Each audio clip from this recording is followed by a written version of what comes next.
Bonjour à tous. C'est un immense plaisir de vous accueillir à notre webinaire exclusif sur Dedibox.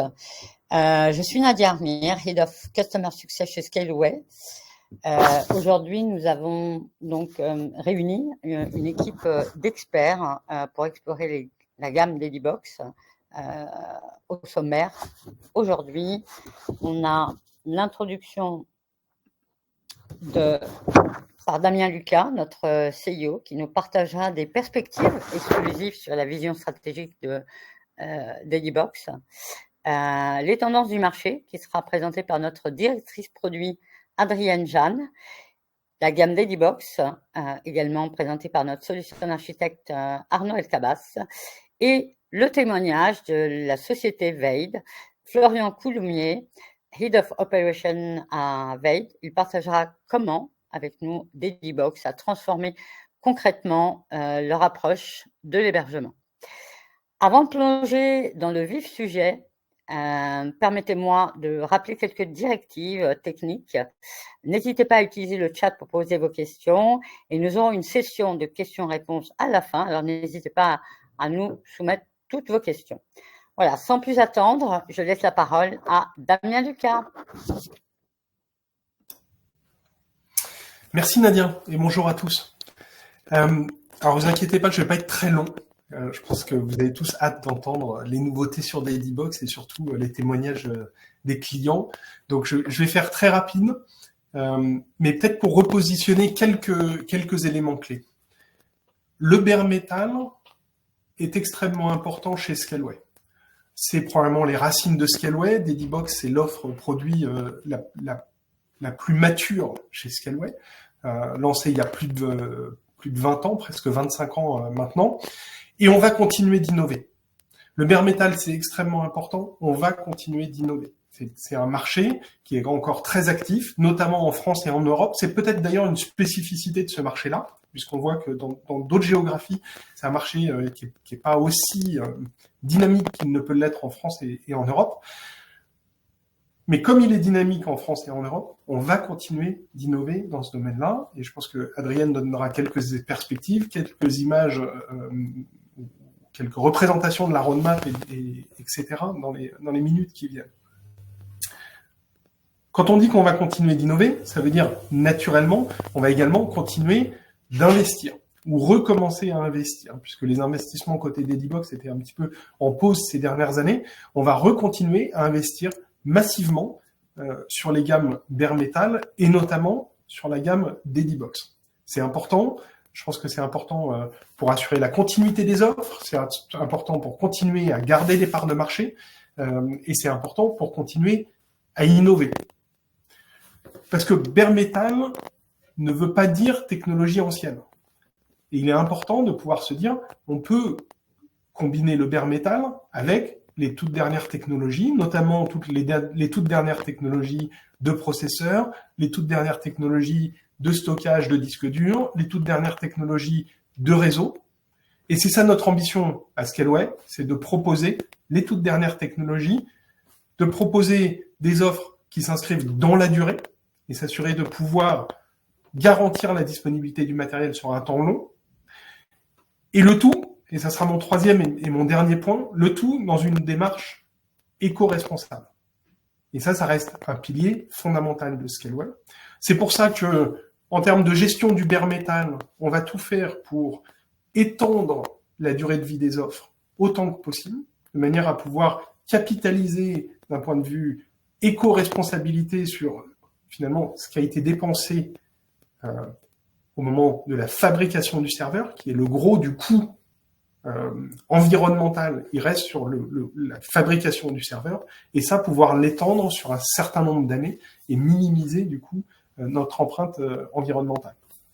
Donc c'est vrai au niveau des serveurs en eux-mêmes, c'est également vrai dans la manière dont on héberge ces serveurs. On héberge ces serveurs dans des data centers qu'on sélectionne comme étant les plus éco-friendly, éco-responsables. Et ça, c'est un point d'importance. Et ça va continuer. Ça va continuer d'autant plus que dans les ambitions, et je pense que on va en parler dans la suite de ce webinaire, mais dans les ambitions, on a évidemment l'ambition d'étendre notre notre empreinte géographique, au sens pouvoir être présent dans plus que les 3 pays dans lesquels Scaleway est présent aujourd'hui avec des offres d'Edibox. Et ça, il faut qu'on choisisse bien les data centers. Ça restera une des priorités dans ce contexte-là. Voilà ce que je voulais dire un petit peu en introduction. Et je vais laisser la parole à Adrienne qui vous parlera un petit peu plus technique et un petit peu plus concret sur la gamme d'Edibox et les tendances marché associées. À toi, Adrienne.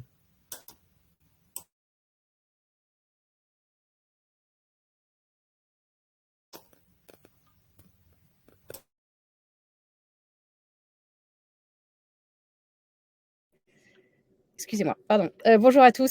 Merci Damien. Donc, je vais vous parler un peu des tendances du marché qu'on voit sur le bare metal et du coup des enjeux d'avoir une infrastructure solide et du coup de nos plans pour 2024 sur les gammes d'Edibox. Donc déjà, le premier enjeu un peu du marché de façon générale sur les serveurs dédiés, il y a quelques années, il y avait eu des analyses un peu de se dire c'est un marché qui va s'essouffler. Finalement, ce qu'on voit, c'est que c'est un marché qui reste en croissance, une croissance annuelle à peu près 8% pour les quelques années qui viennent, donc qui reste toujours actif. C'est à comparer à une croissance sur le public cloud qui est plutôt autour de 20%, mais ça reste un marché actif et sur lequel, du coup, nous, on continue à se positionner également dans les années qui viennent. Après, si on regarde un peu les tendances qu'on voit en général sur le bare metal, donc on voit une concentration des besoins sur des gammes qui tournent autour d'une échelle de prix entre 50 et 200 euros. Donc en dessous de 50, qui est challenging pour tout le monde, c'est trouver des options de hardware qui nous permettent de faire des offres entrée de gamme avec du hardware tout neuf. Et au-dessus de 200 euros, ce qu'on voit, c'est qu'il y a plutôt une tendance à paralléliser le nombre de serveurs pour de la résilience, plutôt que de partir sur des serveurs à très haute performance et du coup beaucoup plus élevés en prix. Sur la partie stockage, on voit du coup vraiment un focus sur le NVMe aujourd'hui en raison de l'amélioration des performances que a pu apporter cette technologie. Et en parallèle, on parle d'amélioration des performances aussi parce qu'on parle d'une croissance très forte des quantités de données managées et à tous les niveaux et à toutes les tailles d'entreprise. Donc, on parlait de gigabits, de terabits il y a quelques années et on parle de plus en plus de pétabits aujourd'hui, à la fois sur les quantités de données à travailler en data analytics, mais aussi bien évidemment avec l'impact de l'intelligence artificielle et du coup de l'entraînement de modèles qui demandent énormément de données. Et on va se positionner là-dessus, bien évidemment. En termes de bande passante publique, on reste sur une norme qui est autour de 1 gigabit par seconde, mais pour autant, en revanche, la bande passante privée devient de plus en plus importante. Aujourd'hui, le standard, c'est 10 gigabits. Nous avons des offres jusqu'à 25 gigabits et on voit donc du coup cet écart entre la bande passante publique attendue et la bande passante privée. On le voit et on le voit avec vous, nos clients aussi, le déploiement sur plusieurs data centers et sur plusieurs AZ devient un must-have pour la résilience des architectures. Donc avoir des serveurs, même si les produits en soi ne sont pas structurellement multi-AZ, avoir des serveurs dans plusieurs data centers permet de renforcer les architectures. Et enfin, on reste aujourd'hui très concentré sur la norme IPv4, malgré la présence et la disponibilité d'IPv6, et malgré l'augmentation significative des prix. Et donc, on a aujourd'hui encore tout un stock d'IPv4 qu'on continue à mettre à disposition de nos clients. Voilà un peu pour les différentes tendances du marché. Et donc, ce sur quoi, en fonction de ça, nous allons travailler l'année prochaine. Donc, quelques grandes tendances de notre roadmap. On travaille sur des nouvelles offres Ryzen NVMe pour la première moitié de l'année en 2024. On va travailler aussi sur des offres de stockage vraiment dédiées sur du HDD, sur du NVMe pour adresser ces besoins de quantité de data beaucoup plus grosses que l'on voit arriver avec notamment l'intelligence artificielle. Nous sommes en train de travailler sur notre génération 10 avec des processeurs AMD Zen 4 et avec des RAM DDR5. Donc, on en est aujourd'hui à la génération 9. La prochaine génération arrive l'année prochaine. Et nous sommes en train de travailler aussi, du coup, sur cet enjeu un peu de qu'est-ce qu'on peut reproposer comme offre entrée de gamme. Quand on parle de haute densité, c'est plutôt pour nous, c'est-à-dire c'est la haute densité dans les racks en data center, ce qui nous permet, du coup, de mutualiser les coûts de rack entre différentes offres. Voilà. Et donc là, on travaille avec un certain nombre de fournisseurs de hardware pour pouvoir vous proposer ces offres autour de 50 € ou idéalement en dessous, qui peuvent être un peu plus challenging à trouver. Voilà un peu les orientations à la fois marché et roadmap de notre côté. Et je vais passer la main du coup à Arnaud qui va vous présenter plus en détail notre gamme Dedibox. Merci beaucoup, Adrienne. Je viens ici aujourd'hui pour vous présenter la gamme des serveurs Dedibox. Je sais que Dedibox ne parle pas nécessairement à tout le monde. Je sais que nous avons pas mal de gens qui sont déjà clients Dedibox, qui sont présents, mais je voulais faire un petit rappel sur la gamme et comment elle est construite. Tout d'abord, un petit rappel sur qu'est-ce qu'est Dedibox, tout simplement. Offre historique, comme Damien nous l'a rappelé, de Scaleway, anciennement Online.net. C'est une gamme de serveurs dédiés, c'est-à-dire que vous avez réellement accès à une machine qui vous est dédiée, avec un fort taux de fiabilité et de sécurité. Hein. On a vraiment un fort uptime, et on a surtout cette possibilité de customisation et de grands choix d'offres. Quand on pense bare metal, on pense à avoir la possibilité de choisir précisément la quantité de RAM, la quantité de CPU, pouvoir rajouter des disques, choisir la bande passante, etc. Avoir un grand choix d'OS disponible. Et ça, c'est vraiment tout ce que fournit Dedibox en quelques clics dans la console. De plus, un impact important vis-à-vis des machines bare metal, c'est l'accès à Internet et l'accès à un opérateur d'Internet. Et en cela, Scaleway a une force que d'autres n'ont pas, c'est que nous disposons de notre propre AS, donc nous sommes notre propre fournisseur de cet accès à Internet. Nous ne passons pas par un opérateur tiers. Et donc, nous avons une forte connectivité réseau. On atteint près de 100 gigabits par seconde au total.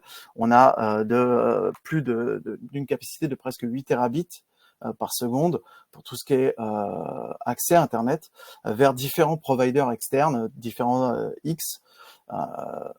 Donc ça, c'est les Internet Exchange. Je ne vais pas vous embêter avec tous ces détails techniques. La gamme en elle-même, Dedibox, est décomposée pour plus de facilité de choix initial en 4 gammes que je vais vous présenter. Donc les gammes Start, Pro, Core et Store. La gamme Start, donc vraiment cette gamme pour tout début des gens qui veulent commencer l'auto-hébergement, ce sont vraiment des serveurs à très bas coût. Qui sont principalement donc des tarifs entre 9 et 29 € pour des machines assez puissantes pour commencer à gérer de l'auto-hébergement. Donc ça, c'est vraiment la gamme que les gens commençant vraiment dans l'informatique vont particulièrement apprécier pour pouvoir commencer à héberger quelques tests d'environnement, un petit serveur web ou des serveurs de jeu. On va mettre son serveur Minecraft, son serveur d'autres types de serveurs de jeu de ce type-là sur cette gamme. Ensuite, on va commencer à entrer donc dans la gamme Pro, où là, on va vraiment avoir de l'hébergement pour de l'infrastructure web. Donc, on va pouvoir mettre un pool de frontaux de type Apache, Nginx. On va pouvoir commencer à monter un petit cluster de virtualisation, mettre de l'application en back-end. Et c'est la gamme principalement sur laquelle Adrienne l'a mentionné. Nous essayons de focus de plus en plus de nouvelles offres. On a par exemple très récemment sorti les offres Pro 9 sur ce sujet-là. On a aussi ensuite la possibilité d'avoir donc la gamme Core. Et donc là, c'est vraiment là où on va monter sur des use cases bien particuliers, nécessitant beaucoup plus de puissance. C'est-à-dire que là, on arrive tout de suite à des quantités de RAM allant de 96 Go à presque 1 Tera de RAM, avec pas mal de puissance CPU. On a des bandes passantes privées qui vont monter jusqu'aux 25 Go. Et y compris, on aura la possibilité de monter sur des bandes passantes publiques aussi, jusqu'à 25 gigas. Donc pour vraiment des use cases très particuliers, on va pouvoir trouver donc de l'absorption et de la consommation de grandes quantités de data, donc pour faire du big data, etc. On va pouvoir aussi trouver des use cases d'inférence en IA, donc inférence CPU dans ce cas-là, et donc là c'est vraiment le high-end des gammes CPU de Dedibox. Dans un autre registre, on va trouver la gamme Store, qui, elle, a un focus beaucoup plus important sur la quantité de stockage. Et là, on va pouvoir trouver la possibilité de créer donc des clusters de stockage. On va pouvoir, par exemple, prendre plusieurs machines Store, installer un cluster Ceph, donc technologie open source de stockage, et créer de grandes quantités de stockage pour pouvoir, entre autres, distribuer ensuite à travers les autres machines des vidéos, du streaming, des choses dans ce genre-là. On va pouvoir aussi, par exemple, gérer de la sauvegarde en masse de ce type de choses ou créer des serveurs de fichiers pour pouvoir ensuite les distribuer à travers une architecture.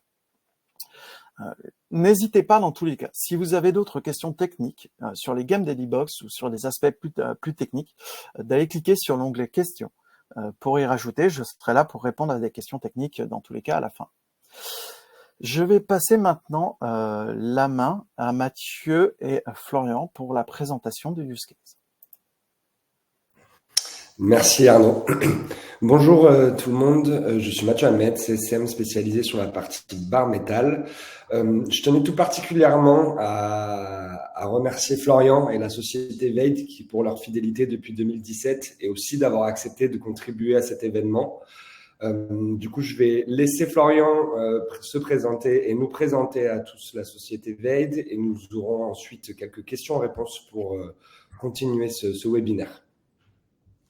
Florian, je te laisse la main. Oui, merci Mathieu. Effectivement, je suis Florian Coulmier, je travaille pour la société Veid depuis maintenant 8 ans et j'occupe le poste de directeur des opérations. Alors, je vais vous présenter Veid en quelques mots, comme ça vous pourrez comprendre le contexte dans lequel nous sommes. Veid, c'est une entreprise française de cybersécurité spécialisée dans la protection email. L'entreprise a été créée il y a une vingtaine d'années, d'abord sous le nom Vadé Rétro, puis a été renommée Vadé Secure et est devenue Veid il y a quelques années maintenant. On a notre siège à Lille, mais nous avons également des bureaux à l'international, aux États-Unis et au Japon notamment, avec des personnes techniques, je tiens à le souligner, notamment pour assurer une réponse aux menaces 24 heures sur 24 et 7 jours sur 7.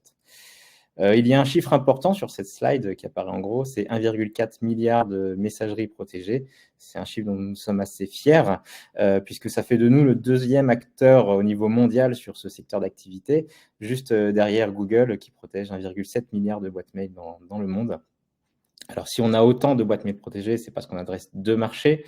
D'une part, le marché des entreprises publiques et privées, mais aussi le marché des fournisseurs d'accès Internet et des hébergeurs, en France comme à l'international.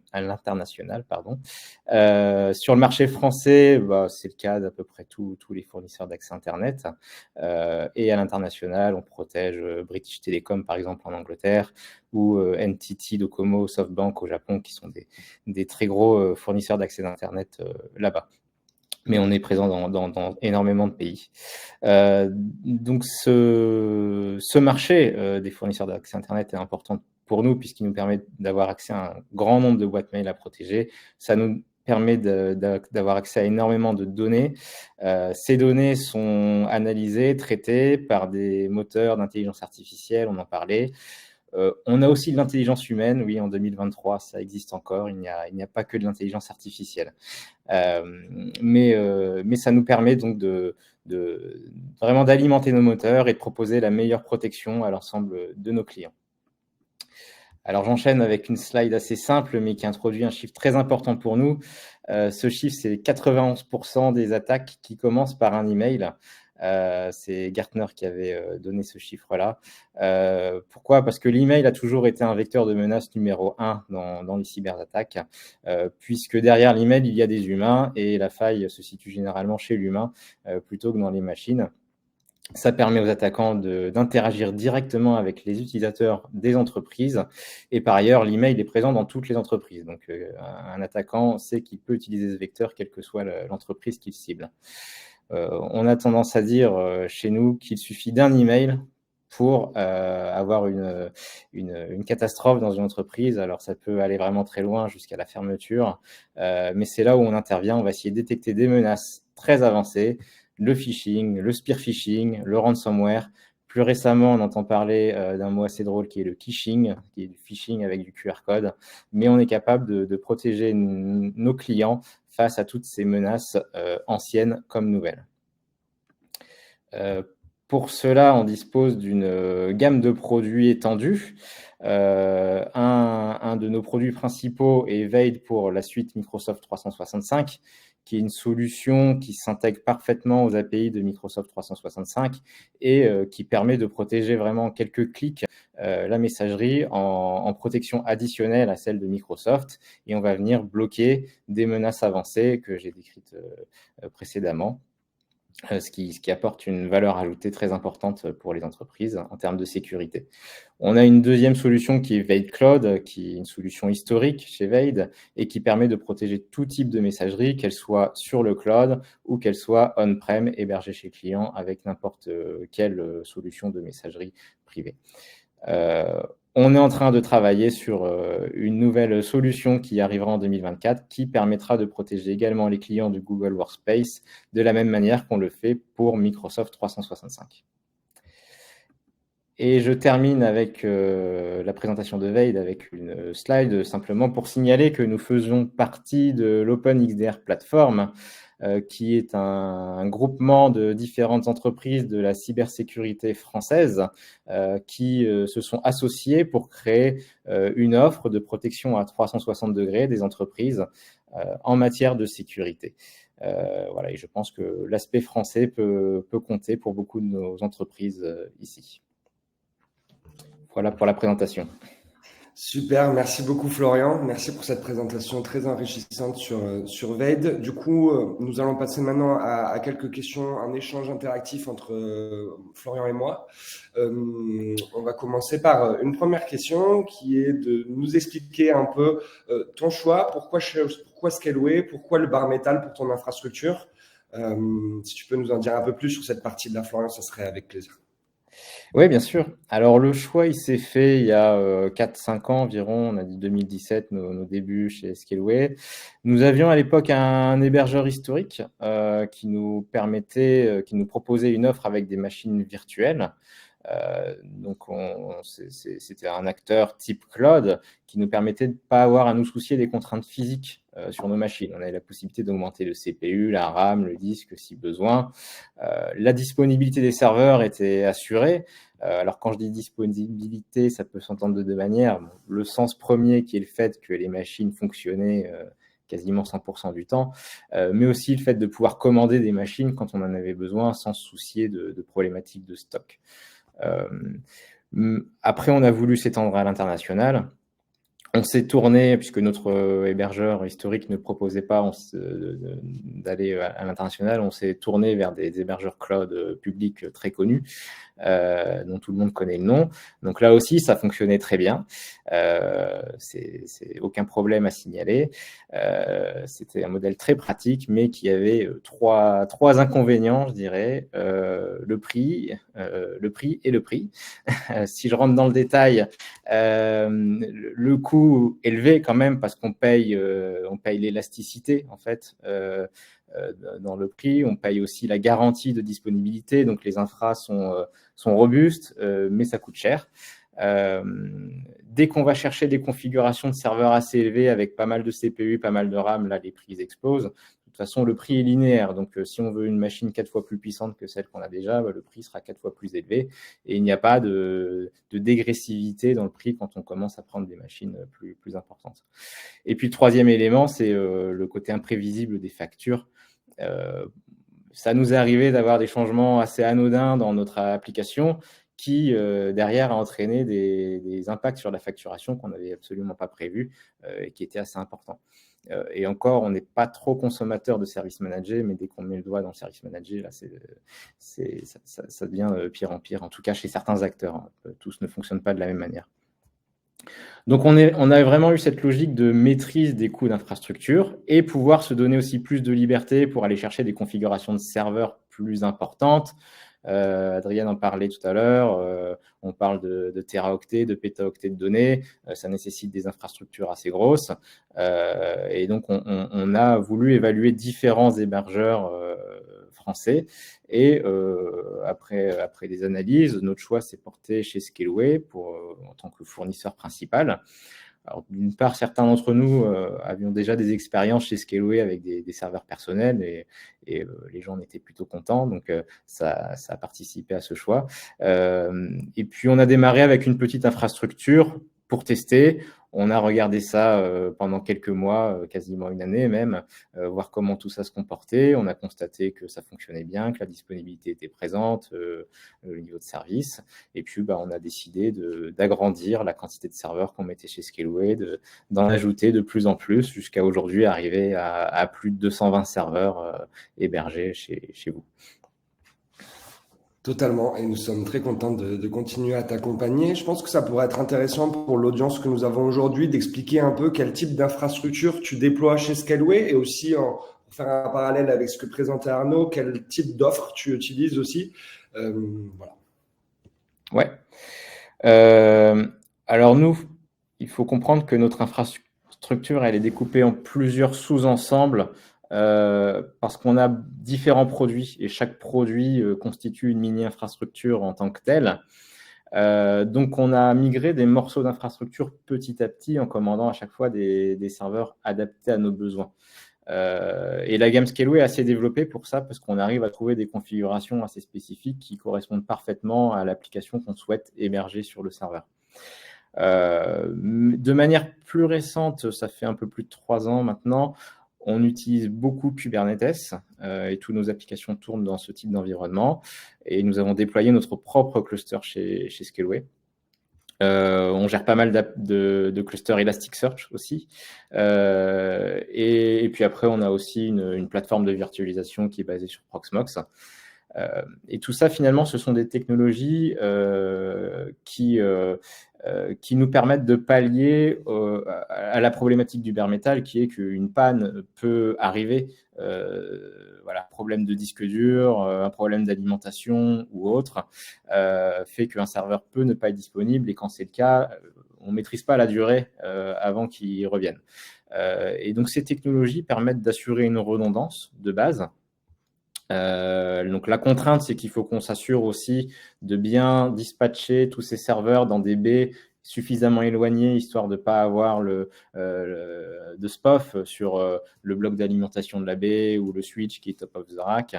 Mais quand on fait bien l'effort de faire attention à ça, on peut pallier à la panne d'une machine dans le cadre d'un nœud Kubernetes. Si un serveur tombe, c'est pas grave, toutes les applications dessus, elles vont être dispatchées sur les nœuds restants.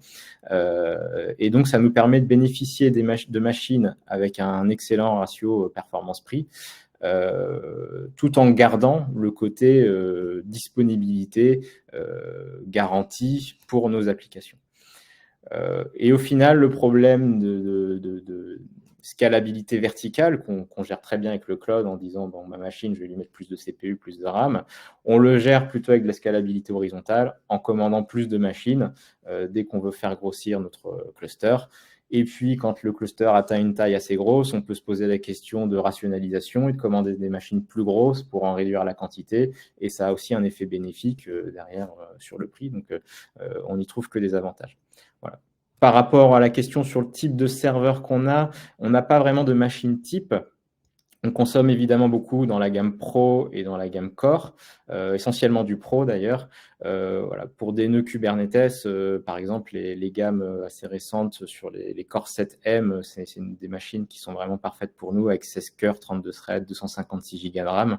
Voilà, ça, c'est des très bonnes machines sur lesquelles on peut consolider beaucoup de choses. Pour les Elasticsearch, plutôt du Pro parce qu'on n'a pas besoin d'autant de RAM. Voilà. Donc pas de machine type, mais on utilise justement toutes les possibilités qu'offre Scaleway en termes de gamme disponible. Exactement. Super. Du coup, la prochaine question, ce serait que tu partages aussi avec l'audience aujourd'hui. Pour toi, quels sont les avantages de Dedibox pour la société Veid? Ouais, donc l'avantage, j'ai déjà dit, le prix évidemment, puisque Scaleway est très compétitif en termes de prix. Mais au-delà de ça, je vais parler de la disponibilité des plateformes. Ça a été dit en introduction, mais c'est ce que nous, on ressent. C'est vrai qu'on n'a pas vraiment connu d'incident avec Scaleway. En tout cas, aucun qui a mis à mal notre applicatif derrière et qui a eu un impact chez nos clients. Donc les gammes qui sont bien pensées, qui nous permettent de toujours trouver le serveur dont on a besoin. Alors parfois, il faut passer à la commande le 1er du mois parce qu'il y a tout n'est pas toujours disponible, mais on finit toujours par s'en sortir. La plateforme qui pour moi est assez simple d'utilisation, interface claire, efficace, rapide. Et ça, c'est important pour les équipes qui au quotidien travaillent sur les différents serveurs. Il faut que ça soit assez rapide. Quelque chose qui est important pour nous, c'est le fait de vraiment pouvoir commander un serveur et l'avoir rapidement, puisqu'on vient du monde du cloud et c'était quelque chose qu'on avait à disposition. Et il fallait qu'on retrouve ça, donc ça faisait partie de notre cahier des charges. Le RPN V2 qui marche très bien, on n'a jamais eu de souci d'interconnexion au réseau. On fonctionne énormément avec les interfaces privées des serveurs, puisque tous nos serveurs sont interconnectés et le RPN fonctionne vraiment très bien. Un des atouts de Scaleway, c'est bien sûr le côté français. C'est quelque chose qui est aussi important pour nous en tant qu'entreprise française, ayant beaucoup de clients attachés à cette notion de souveraineté. On a énormément de clients dans le domaine public. Donc ça nous permet de fournir des produits avec ce label français. Et puis je terminerai avec un mot sur le support, la qualité. C'est vrai qu'on a à chaque fois qu'on a eu des problèmes, on a eu des gens très compétents qui comprennent bien nos demandes, qui répondent de manière rapide, efficace. Voilà, les rares fois où ça n'a pas été le cas, on a pu escalader toujours et avoir un interlocuteur qui comprend nos besoins et qui prend en charge nos problématiques. Donc je trouve qu'on a un très bon accompagnement de manière générale avec les équipes de chez Scaleway. Très bien, merci Florian. On va finir cette session de questions-réponses sur une question un peu ouverte sur le futur de notre relation entre Scaleway et Veid. Et surtout aussi, j'aimerais que tu nous partages aussi et que tu partages avec les gens qui assistent à ce webinaire aussi tes attentes. Et voilà. Ouais, alors c'est vrai qu'on travaille déjà pas mal ensemble, Mathieu, sur les roadmaps, les évolutions. Nous, il y a un point qui nous intéresserait, et je pense qu'il y avait une question qui a été posée à ce sujet, c'est la possibilité de pouvoir facilement interconnecter la partie Dedibox avec la partie Elements, puisque bon, tout fonctionne très bien avec Dedibox, mais pour certains cas d'usage, le fait de pouvoir déborder sur du cloud est intéressant. Et si Scaleway peut faciliter ça, ça nous permettrait voilà, d'avoir une gamme complète de bare metal et en même temps de cloud. En tout cas, moi, je suis heureux de voir toutes les évolutions qu'il y a sur Dedibox récemment. Je suis heureux d'entendre le discours d'introduction sur la roadmap, les évolutions, les investissements. La récente génération 9 qui est sortie, ça nous renforce dans l'idée de se dire que aujourd'hui, chez Scaleway, on a de l'avenir dans l'hébergement de nos infrastructures. On voit que nos besoins sont entendus, des disques plus rapides avec du NVMe, plus de bandes passantes. Bon, j'ai déjà eu l'opportunité de discuter de tout ça avec toi, Mathieu, et des évolutions dont on a besoin, mais je pense qu'il y a une vraie prise de conscience des besoins d'entreprises comme la nôtre qui n'ont pas juste un ou deux serveurs personnels à héberger, mais qui ont des infrastructures complètes avec des problématiques de disponibilité, des clients derrière, des contraintes de localisation de serveurs, de type de serveur à acheter.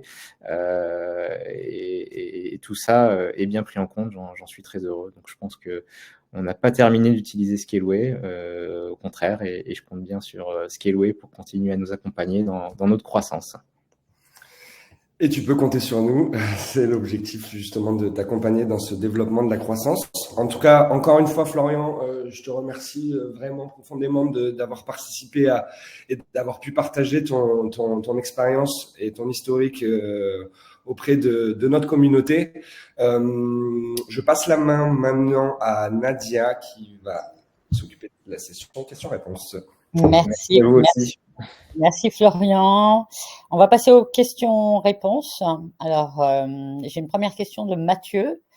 Bonjour, est-ce qu'il est prévu de créer le lien d'interconnexion entre les offres Elastic Metal et RPN Dedibox qui nous permettrait d'étendre plus efficacement nos projets d'infra plutôt que de monter des VPN mesh? Merci à vous. Je vais prendre donc la question. Adrienne, tu me corrigeras si besoin. Oui, il y a une réflexion en cours sur la création d'une interconnexion, en fait, tout simplement entre la notion de VPC de Scaleway, la partie cloud public, et les RPN de Dedibox. Pour l'instant, les deux technologies ne sont pas construites de la même manière. Donc, il y a un challenge technique à valider. Mais nous avons considéré déjà plusieurs solutions et donc c'est une réelle réflexion en cours. Peut-être pour compléter, alors effectivement, au-delà du challenge technique, on est en train de réfléchir donc au positionnement quelque part de nos deux gammes, Bare Metal, Dedibox et Elastic Metal. Et donc il y a un enjeu derrière aussi pour en rattachant du coup les deux environnements, qu'on positionne bien les gammes pour garder une lisibilité pour vous. Sur ce que vous pouvez prendre pour quel cas d'usage. Merci. Une question de Rémi. Bonjour, pas de nouvelle offre ARM prévue? Alors, je vais la prendre celle-là. Alors, si, on a lancé hier donc notre offre ARM, mais sur la gamme Compute, donc les instances. Voilà, donc c'est tout frais, mais aujourd'hui plutôt sur la partie instance que la partie Bare Metal. Très bien. Question de Claude. On serait preneur pour des NVMe de 4 Tbit ou plus sur les corps? Je note et je passe le message à mon product manager. Merci. Question de Fréjus. Est-ce qu'on a la main sur le choix des BP publics sur les gammes Score? Au niveau de je vais prendre la main sur ce point-là. Sur les différentes offres, en fait, ça va vraiment dépendre du type d'offre. Les options de customisation ne sont pas toujours disponibles sur toutes les offres, même dans une même offre, une même gamme. C'est principalement lié au fait que ce sont des machines différentes, des racks différents, des infras différentes. Et donc, sur certaines offres core, il est possible d'avoir la main sur le choix de la bande passante publique. Ce n'est pas le cas sur toutes, évidemment. Mais c'est un choix, comme on l'a vu, qu'on sait, qu'on a noté et qu'on prend en compte pour de futures offres core naturellement. Je me permets de rajouter un élément sur cette question-là. Vous disposez de la gamme Core 7 qui est personnalisable, notamment sur la bande passante publique. Merci. Une question de Samuel. Allez-vous revoir les procédures d'installation pour intégrer les derniers systèmes de fichiers Linux comme BTRFS ou ZFS? Alors, sur cet aspect-là, en fait, effectivement, l'aspect d'installation du hardware, l'imaging, la customisation des partitions. On est en train de développer donc un nouvel installeur. Ce nouvel installeur, en fait, avait initialement été construit pour accélérer le déploiement de la gamme Elastic Metal, qui doit être beaucoup plus souple et beaucoup plus rapide dans les déploiements pour s'intégrer dans l'élasticité du cloud. Mais Dedibox profitera à terme de ce nouvel installeur. Et on prend en note votre besoin des derniers systèmes de fichiers Linux, entre autres le ZFS naturellement, mais le BTRFS aussi. Merci. Question de Renaud. Est-il prévu des offres store avec plus de bandes passantes privées? Alors, ce que je dirais, c'est qu'on est en train de réfléchir effectivement à le mix entre nos offres serveurs versus niveau de bande passante. Et donc, on est aussi preneur de vos feedbacks. Hein, bien évidemment, moi, je note sur quel type ou quelle taille de bande passante vous avez besoin sur ce type d'offre. Je vais rajouter un petit point, Renaud, si jamais le besoin de bande passante privée est pour pouvoir mettre en œuvre des clusters de storage type Ceph, n'hésitez pas à nous remonter l'info pour qu'on soit en mesure vraiment de voir l'architecture que vous souhaitez mettre en œuvre. Parce que comme ça, on a une meilleure visibilité technique, et des meilleurs use cases, et on va pouvoir être en mesure d'adapter au plus juste le besoin correspondant à un use case réel vis-à-vis de ça. Une autre question de Samy. Qu'en est-il de l'offre d'Elirac, des évolutions prévues?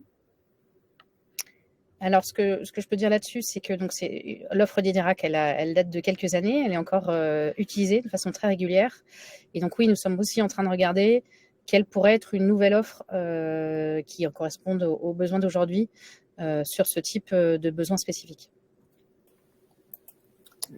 Pour rajouter un tout petit point sur l'aspect d'Elirac, l'aspect d'Elirac, c'est très pratique, mais comme tout le monde sait, l'hébergement d'équipements physiques, c'est quelque chose qui est à géométrie extrêmement variable.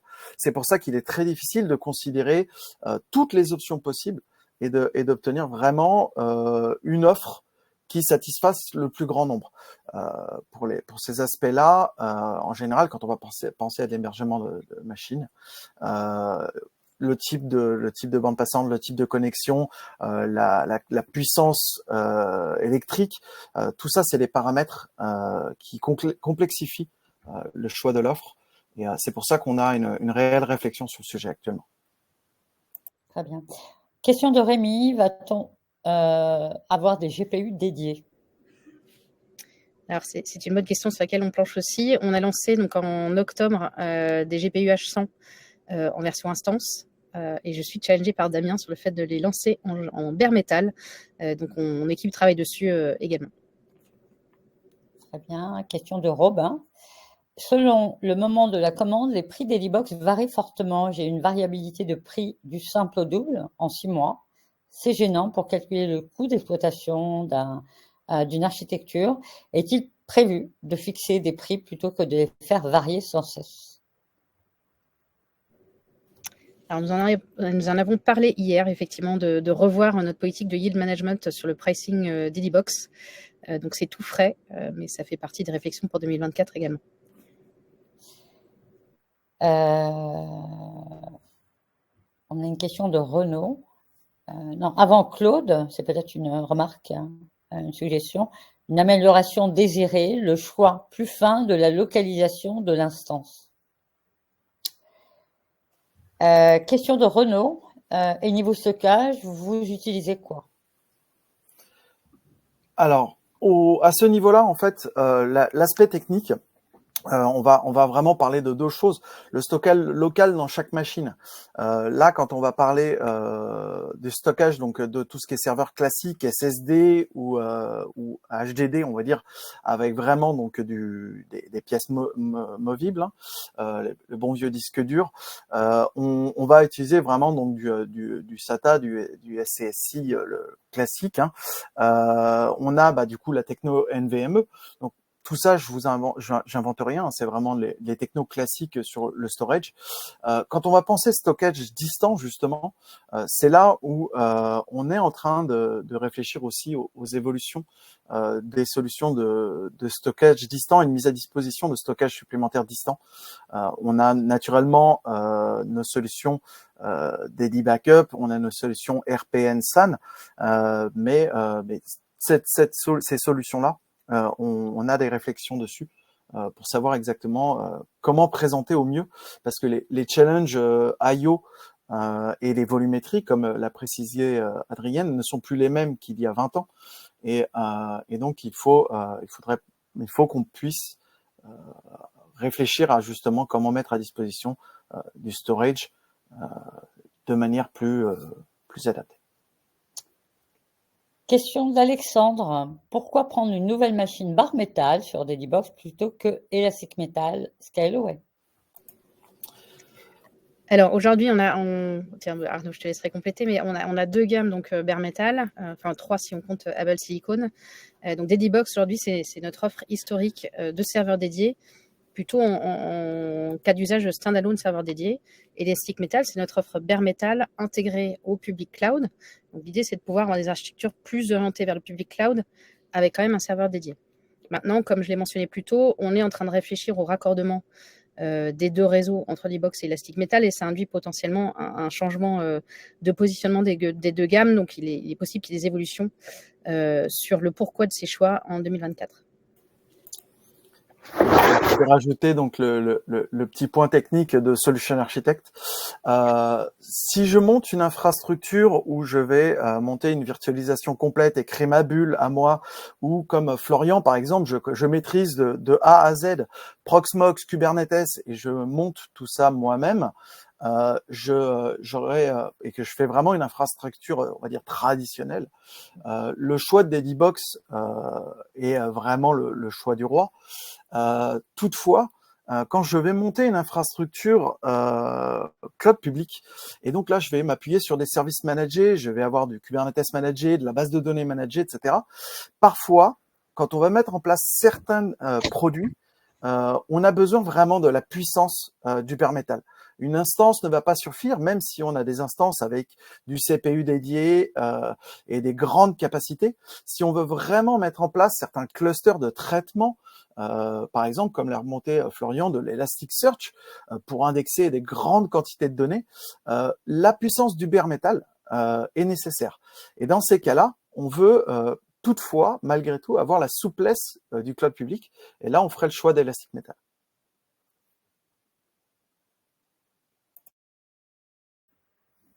Autre question de Renaud. Ma question sur le stockage, niveau de stockage, vous utilisez quoi? Oui, donc la question était pour moi en fait. Oui, pardon, oui, Florian. Niveau stockage, donc on utilise, alors dans les gammes récentes, on peut maintenant ajouter des disques durs sur les serveurs. On a ce choix. Donc, c'est vrai qu'on privilégie les disques NVMe qui apportent une rapidité très importante par rapport au SSD classique. Et on peut monter jusqu'à, de mémoire, 4 disques supplémentaires de 2 Tera NVMe, ce qui fait des machines à 8 Tera de disques. Pour l'Elasticsearch, on arrive sur des ratios de machines qui sont suffisants pour nous. Et après, on consomme aussi du store pour certains cas d'usage plus classiques, plus traditionnels. Mais c'est plutôt la première gamme de machines qu'on cible. D'accord. Question d'Adrien. Prévoyez-vous des changements de politique tarifaire concernant les IPv4? A priori, pas aujourd'hui, mais je prends le point aussi pour réfléchir à ça avec mon équipe. Très bien. Question de Ludovic. Va-t-on avoir le provider Terraform sur DediBox? C'est hyper pratique sur Elastic Metal. Alors, vas-y Arnaud. Juste pour donner un tout petit peu de contexte pour les gens qui ne le sauraient pas, Terraform, c'est un outil d'infrastructure as code qui va permettre de déployer une infrastructure en la décrivant dans un fichier, et derrière on va pouvoir exécuter cet outil pour pouvoir déployer son infrastructure. Effectivement, Scaleway fournit un provider Terraform pour le cloud public que nous développons nous-mêmes, qui s'appuie donc sur les API Public Cloud. DediBox dispose d'une API, donc il est parfaitement possible de déployer de manière programmatique la partie DediBox, mais effectivement, il n'y a pas provider Terraform pour Dedibox. Il y en a un dans la communauté qui était maintenu par une tierce personne. Je ne sais pas, il faudra voir avec nos équipes, je vais laisser Adrien répondre dans ces cas-là, si nos équipes DevTool vont s'occuper de reprendre le provider Terraform pour Dedibox. Alors moi, ma réponse pour être très transparente, c'est que c'était pas aujourd'hui un des sujets qui nous était remonté de façon prioritaire, hein, mais je prends le point, c'est intéressant, j'en parlerai avec notre équipe DevTools. Très bien, très bien. Merci à tous pour avoir accompagné nos clients sur les sujets Bare Metal. Voilà, on arrive à la fin de notre webinaire.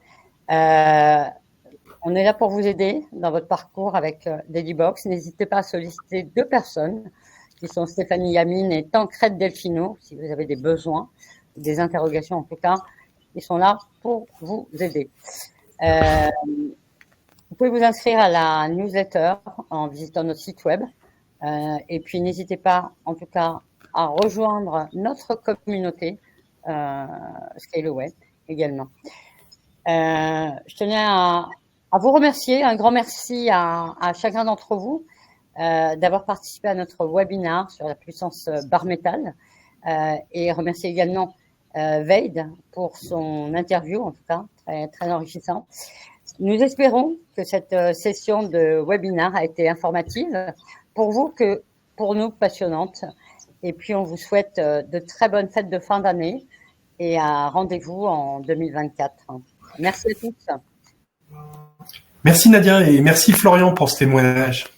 Merci à tous. Merci à tous. Au revoir. Merci. Bonne journée. Beaucoup, au revoir.